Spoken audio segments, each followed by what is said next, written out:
जाऊंगी, नहीं जाऊंगी, यहाँ मरूंगी, यहीं जीऊंगी सर।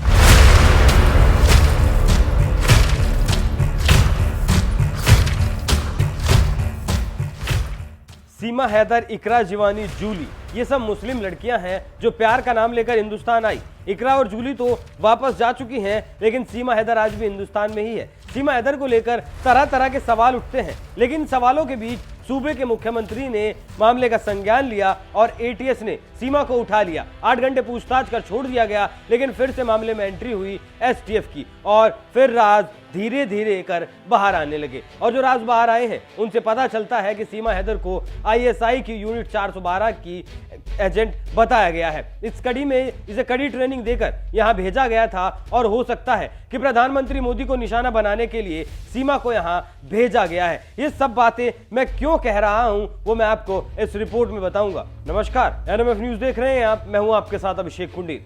पाकिस्तानी खुफिया एजेंसी आईएसआई का नाम तो आप रोज ही सुन रहे होंगे और ये आईएसआई भारत को अस्थिर करने के लिए रोज नए हथकंडे अपनाता है और इसी के लिए आईएसआई ने एक अलग यूनिट तैयार की है जिसका नाम है 412। इसका मेन काम है मुस्लिम लड़कियों को हनी ट्रैप के लिए तैयार करना। हनी ट्रैप के लिए पाकिस्तान ने एक पूरी फौज तैयार कर रखी है। Retired major general SK Sinha ने एक इंटरव्यू में बताया कि पाकिस्तान ने 500 से ज्यादा लड़कियां इस हनी ट्रैप के लिए तैयार कर रखी हैं। पिछले दिनों जो डीआरडीओ के साइंटिस्ट को फंसाया गया था और देश की खुफिया जानकारी निकालवाई गई थी, वो भी इस हनी ट्रैप की ही एक चाल थी। और ठीक वैसा ही सीमा हैदर के केस में है। मेजर जनरल ने बताया कि इसका नार्को टेस्ट करवाया जाएगा तो ये सब कुछ उगल देगी और सारी सच्चाई बाहर आ जाएगी। मेजर जनरल का यह भी कहना है कि एक 5वीं पास लड़की कैसे इतनी फर्राटेदार इंग्लिश बोल सकती है, कैसे कंप्यूटर की इतनी जानकारी रख सकती है, 5 फोन आखिर उसके पास कैसे आए। मेजर जनरल का तो यह भी कहना है कि सचिन भी पाकिस्तान जा चुका है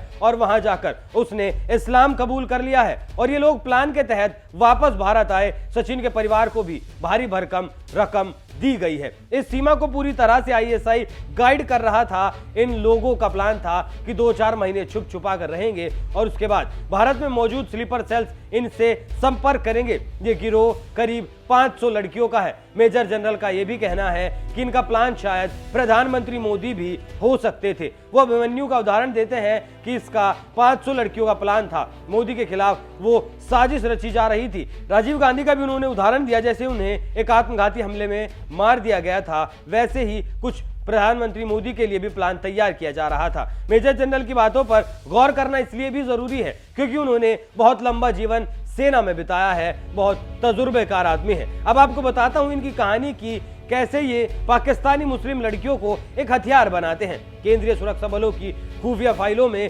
सेंध लगाने के लिए पाकिस्तान ने अब हनी ट्रैप का नया इंद्रजाल तैयार किया है। खुफिया एजेंसी आईएसआई ने इसके लिए एक खास यूनिट जिसका नाम है 412 वो खड़ी कर दी है। इस यूनिट में पाकिस्तान के अलग अलग प्रांतों से सुंदर लड़कियों को भर्ती किया जाता है। कुछ को पैसों का लालच दिया जाता है, कुछ को ब्लैकमेल किया जाता है और कुछ को डरा धमकाकर अपना काम निकलवाया जाता है। लेकिन मोटी रकम हर लड़की पर खर्च की जाती है। इन लड़कियों को जिन कमरों में ठहराया जाता है वहां एक अलग तरीके का सेटअप बनाया जाता है। वहां हिंदुओं के रीति रिवाज और परंपराओं की झलक दिखाई पड़ती है। कमरे की दीवारों पर हिंदू देवी देवताओं की तस्वीरें और छोटे से मंदिर में रखी मूर्तियों को भी रंगीन थीम के साथ दिखाया जाता है। यहीं से हनी ट्रैप का खेल शुरू होता है। मकसद भारतीय वैज्ञानिकों, आर्मी अफसरों, केंद्रीय बलों के कर्मी और दूसरे मंत्रालय के अधिकारियों को जब टारगेट किया जाए तो उन्हें शक ना हो कि उनके साथ किसी दूसरे मुल्क का कोई व्यक्ति, कोई लड़की बात कर रही है। कमरे के माहौल से यह नजर आता है कि वो भारत के ही किसी क्षेत्र से होंगी। उनकी बोली भी वैसी ही दिखाई जाती है।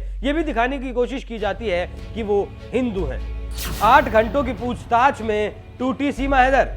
अब एक बार फिर से सीमा हैदर के मुद्दे पर आते हैं, उसके बाद आपको बताऊंगा कि और क्या क्या करती है आईएसआई। सीमा से 8 घंटे की पूछताछ में कई अहम जानकारी हाथ लगी है। जानकारी ऐसी मिल रही है कि सचिन पहला हिंदुस्तानी नहीं है जिससे सीमा पबजी के दौरान बात किया करती थी। इससे पहले भी वो कई लड़कों से बात कर चुकी है और शायद सचिन उसे सॉफ्ट टारगेट लगा हो, इसलिए उसने सचिन को ही चुना। और फिलहाल यूपी एटीएस भी सीमा और सचिन से अलग अलग पूछताछ कर रही है। सूत्रों से जो जानकारी निकलकर सामने आ रही है उसके मुताबिक सोमवार को एटीएस ने अंग्रेजी की कुछ लाइनें सीमा से पढ़वाई थी, जिसे सीमा ने न सिर्फ अच्छे से पढ़ा बल्कि उसका पढ़ने का तरीका भी बेहद अच्छा था। जांच एजेंसी भी ये पता लगा रही है कि वाकई में उसका भाई और उसका कोई और रिश्तेदार सेना में है। जांच एजेंसियों की जांच बस इसी तरफ आगे बढ़ रही है कि इसमें आईएसआई का हाथ तो नहीं है या है। एटीएस की अपनी जांच रिपोर्ट कर गृह मंत्रालय को भेजेगा और फिर वहां से फैसला होगा कि सीमा के साथ क्या किया जाएगा। सीमा की किस्मत में क्या लिखा है वो तो अब जांच एजेंसियां तय करेंगी। लेकिन अब आपको आगे की कहानी बताता हूं कि कैसे इन लड़कियों को तैयार किया जाता है। आईएसआई की ट्रेनिंग। पाकिस्तान के हैदराबाद सिंध प्रांत में आईएसआई का एक वरिष्ठ अधिकारी इन्हें ट्रेन करता है। इनके लिए नाम भी वहीं से तय होते हैं। हनी ट्रैप में एक्सपर्ट बनाने के लिए लड़कियों को करीब 60 दिन की कड़ी ट्रेनिंग लेनी पड़ती है। टारगेट किसे बनाना है वो आईएसआई ही तय करता है। बाकायदा इसकी सूची भी तैयार की जाती है। इसके अलावा भारत के अलग अलग रक्षा बलों के अधिकारी इसमें शामिल होते हैं। दूसरी सूची में डीआरडीओ के वैज्ञानिकों के नाम रहते हैं और तीसरी लिस्ट में केंद्रीय मंत्रालयों का नाम शामिल होता है। अगर कोई लड़की हनी ट्रैप में किसी वैज्ञानिक या किसी अधिकारी या किसी कर्मचारी को फंसा लेती है और उसे दस्तावेज निकलवाने में कामयाब रहती है तो उसे करीब 2 लाख रुपए इनाम दिया जाता है। उसकी पदोन्नति भी की जाती है। डीआरडीओ के वरिष्ठ वैज्ञानिक प्रदीप कुरुलकर, जिन्हें हनी ट्रैप में एक संदिग्ध मामले में महाराष्ट्र एटीएस ने गिरफ्तार किया था, वो पाकिस्तानी खुफिया ऑपरेटरों का शिकार हुए थे। उन्हें आईएसआई ऑपरेटर पूजा शर्मा, जो उसका नकली नाम था, उसने फंसाया था। पूजा ने खुद को पंजाब की भारतीय नागरिक बताया। उसने अपने परिचय में एक रिसर्च फेलो होने की बात कहकर रिसर्च प्रोजेक्ट के लिए मदद मांगी थी।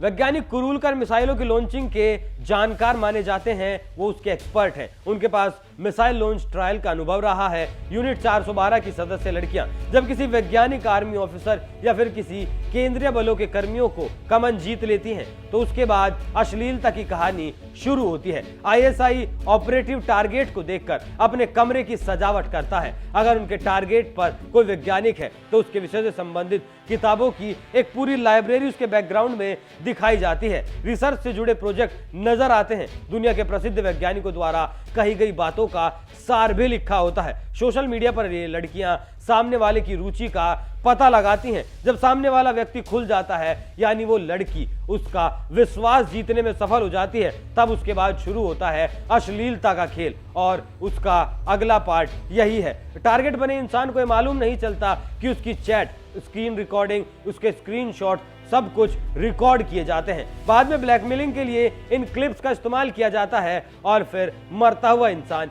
क्या नहीं करता, इसीलिए वो जानकारियां अपने देश से पाकिस्तान तक पहुंच जाती हैं। लेकिन ये सब होता है फोन पर। दोनों के बीच हजारों किलोमीटर की दूरी होती है, लेकिन फिर भी ब्लैकमेलिंग के कई केस सामने आ चुके हैं। लेकिन ये सीमा हैदर तो खुद ही हिंदुस्तान आ गई। अब सीमा हैदर जांच एजेंसियों के लिए सिरदर्द बनी है और इसके सच का पता लगाना बेहद जरूरी है। हालांकि पुख्ता तौर पर अभी कुछ नहीं कहा जा सकता कि सीमा प्यार में आई है या वाकई में सीमा आईएसआई की जासूस है। लेकिन आईएसआई का जो हनी ट्रैप का रिकॉर्ड है वो बेहद ही भयानक है। आप इस खबर पर क्या राय रखते हैं? अपनी राय हमें कमेंट कर जरूर बताएं। नमस्कार।